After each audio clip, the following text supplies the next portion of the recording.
आजमगढ़ में मुबारकपुर में अरबी यूनिवर्सिटी में के लकड़ी के गोदाम में भीषण आग लग गई, जिससे हड़कंप मच गया। विश्वविद्यालय के हजारों छात्र बाल्टी लेकर आग बुझाने आए। जब तक फायर ब्रिगेड मौके पर पहुंचती तब तक लाखों की लकड़ी जलकर राख हो गई थी। अरबी यूनिवर्सिटी जमियातुल अशरफिया मुबारकपुर के डाइनिंग हॉल के बगल में लकड़ी रखी थी। लॉकडाउन के 2 साल के दौरान इकट्ठा हुई लकड़ी पड़ी थी। लॉकडाउन के दौरान विश्वविद्यालय बंद होने से उसका इस्तेमाल नहीं हो पाया और लकड़ी के गोदाम में इतनी भीषण आग लग गई जिसकी लपटें दूर तक दिखाई दी। जब तक फायर ब्रिगेड मौके पर पहुंचती तब तक करीब 10 लाख रुपए की लकड़ियां जलकर राख हो गई।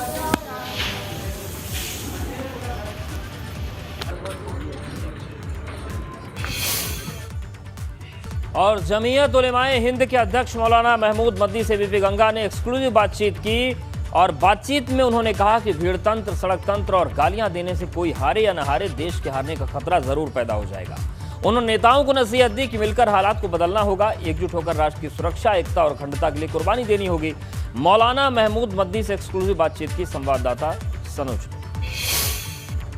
जमीयत उलेमाए हिंद के अध्यक्ष मौलाना महमूद मदनी साहब हमारे साथ हैं।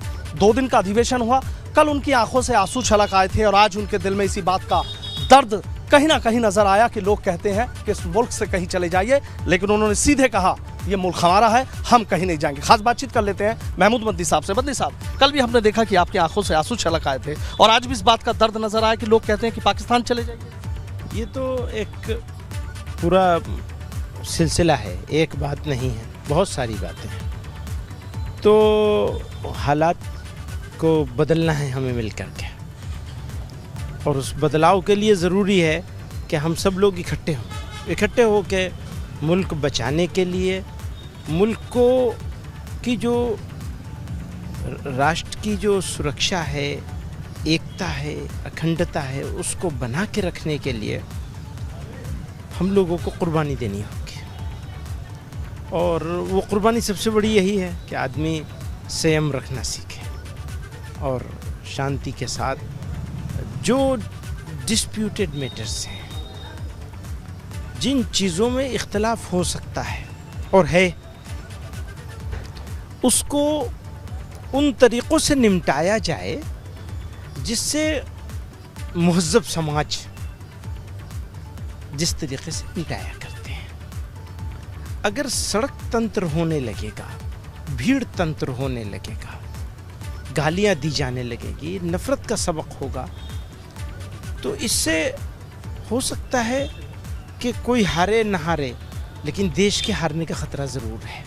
तो हमें तो उस खतरे की चिंता है, उसके ऊपर बात। आपने एक बात कही थी अभी कि हिंदी की बात कही गई तो मैं हिंदी में बोलूँगा, और आपने कहा कि अगर वतन के लिए मेरी जान चली जाएगी तो मेरे लिए सौभाग्य की बात होगी। हमारे लिए उससे बड़े सौभाग्य की क्या बात हो सकती है कि देश के काम आ जाए। लगता है आपको कि चीज़ें जिस तरीके से कहा गया कि हिंदी और उर्दू बहनें हैं, और हिंदू मुस्लिमों ने देश की आज़ादी से पहले जो हमारे बुजुर्ग थे उन्होंने तो उल्टी हवाओं में रुख किया, तो आपको लगता है जो ये एकता की बात, यहाँ सद्भावना की बात की गई है, चीज़ें बदलेंगी जिस तरीके का माहौल आप बता रहे हैं?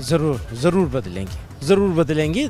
समय समय की बात है, कोई देर सवेर हो सकती है, लेकिन बदलेगी ज़रूर। बहुत बहुत शुक्रिया। तो देखिए महमूद मदनी साहब हमारे साथ है, कह रहे हैं कि देर सवेर की बात ज़रूर है, लेकिन चीज़ें ज़रूर बदलेंगी, ऐसा उनको यकीन है। वीडियो जर्नलिस्ट सत्येंद्र सिंह के साथ सनोज शर्मा, ABP गंगा, देवबंद।